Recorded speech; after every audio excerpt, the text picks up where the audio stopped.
Hey Bible Diggers, how you doing? Yeah, well, I'm cutting into the video right now. Just wanted to let you guys know I'm actually up in Kurt Honskin, New York. Pumpkin picking. I'm on a trip with my daughter, and here she goes right here. Trinity, wave to the camera. Yeah, we're up here pumpkin picking with her classmates, and we are on our second episode of the second part of the series, Do You Know Who You Are? And we basically have been going through Psalms 139 verses 7 through 12, and last time we covered pretty much of verse 7, so now we're gonna dig into verse 8. All right, so enjoy the video, and I'll see you guys on the other side. All right, take care. God bless.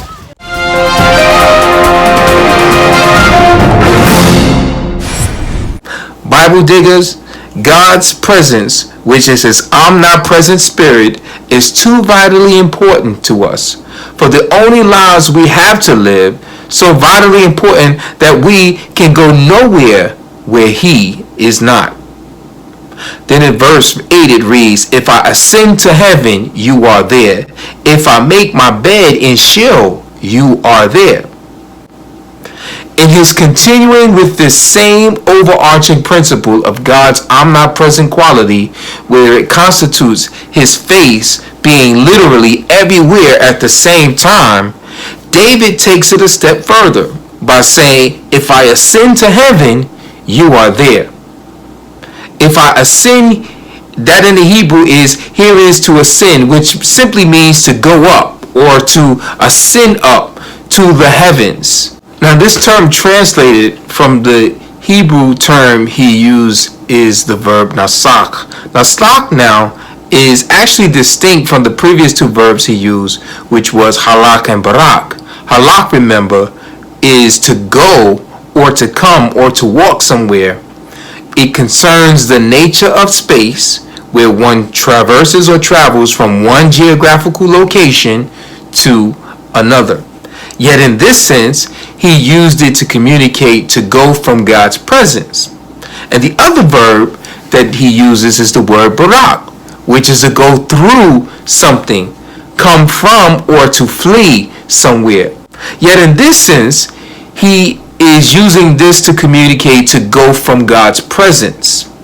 And that cannot necessarily just be physically, but spiritually. Where can I go spiritually, not from your presence? He used the word heaven, which is Shemayim. And the meaning is this: to be lofty. It means the sky, dual visible arch in which the clouds move, as well as to the higher ether where the celestial bodies revolve, in the air or in the astrologer or in the heavens. Then he said, make my bed, yatsah. It is to lay, to spread out, lay down in a place. In Sheol, in the underworld, lay down in the underworld, the place where the dead goes. When he gets to the part and he's talking about Sheol, which is the place of the dead, he's literally talking about the presence of God. How can I even go to Sheol and you're not there, is what he's saying. How can I go to the place of dead? Or how can I go to a place spiritually where you're not? As we recall, as God told the man and the woman in the very beginning, the day that you eat of this tree, the day that you break my command, this very command that I give to you, you shall die. What did they do? They tried then after to even flee from the presence of God.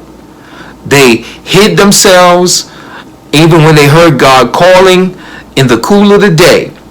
They were trying to hide themselves with fig leaves. Why? Because they did not want to stand in front of the judge. They did not want to stand in front of the face of Almighty God.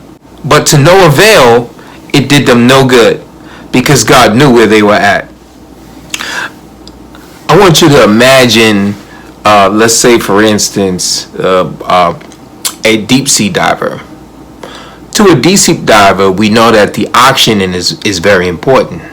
But the equipment where the oxygen actually comes from is even more vitally important, because without the equipment to make the oxygen accessible or enable the diver to breathe from, it does no good to have oxygen if there's no way of getting the oxygen into the mouth or into the system of the diver himself. And so think about God's Spirit. Oxygen is very important to us, but God's Spirit enables us to be able to breathe, enables us to have that breath which is called life, or called ruach, or wind. And without that wind, there's no way that we can be animated or live. We'll be just like that corpse lying in a casket. And so just as the scuba diving equipment is vitally important for the oxygen that gives the diver breath, which gives the divers sustaining of life, then so too is God's Spirit. And that's the reason why it is so necessary that God's Spirit and the presence of His Spirit is everywhere at the same time, because we have people in Japan, we have people in Austria, we have people in Zimbabwe, we have people in Ethiopia, we have people in Alaska. So we have people all over the globe. We have people all over the planet. We even have people up in space at a given time. So there is always a need at a given time, people in various geographical locations that are in need of this ruach, of this spirit that comes from God. And David recognized that, it would be impossible for him to even go anywhere, let alone get there, and God's Spirit is not there. So it is vitally important that the presence of God is everywhere at the same time.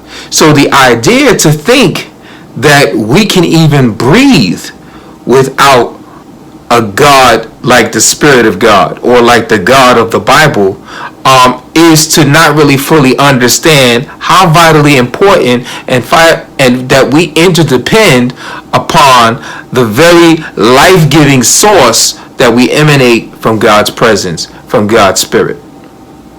So if we take a look at that verse again, he says, if I ascend to heaven, you are there. If I make my bed in Sheol, the place of the dead, you are there. So think about it. If I go to heaven, whether in the spiritual realm or in the physical realm, He's there. If I go into the place of the dead, in the grave or in the spiritual underworld, He is there. Then David continues in verse 9. And he says, if I take the wings of the morning and dwell in the uttermost parts of the sea, even there your hand shall lead me, and your right hand shall hold me. So now, once again, we see David talking about the omnipotent ability of God to be able to lead us no matter where we go. In other words, God has the ability to guide us no matter where we go. He not only is a life-giving source and enables us to be able to have the breath of life, He's also the guide that guides our lives. Each and every one of us.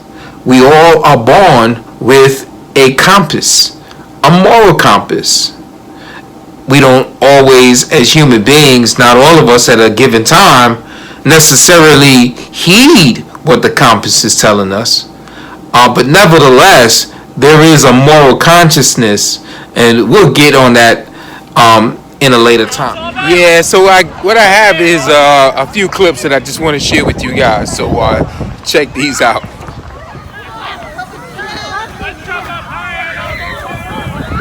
Kathy.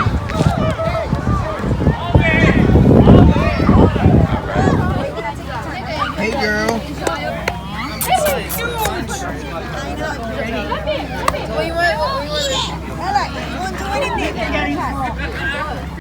Yeah, Trinity, hold it. Yeah, Trinity. Hold it out, Trinity. like it. Of course he does. The milker, man. Now, before I go any further, if you like this particular channel, you like this content, and you like to see more of this, then why don't you just go on down to the bottom of the screen to your left hand side and click the subscribe button, and then go on over to the right hand side of the screen and click the notification icon, and make sure you see that ringing symbol around the icon. That lets you know that whenever I upload any future content, you will not miss anything. Why? Because YouTube will send you an email or a notification in your YouTube account that a new video has been uploaded from Digging in the Word. Why? Because we don't want you to miss anything. We intend on filling this channel up with so much content which provide answers for things that we may have, which are problems dealing with everyday living. And we do not want you to miss anything. Thank you.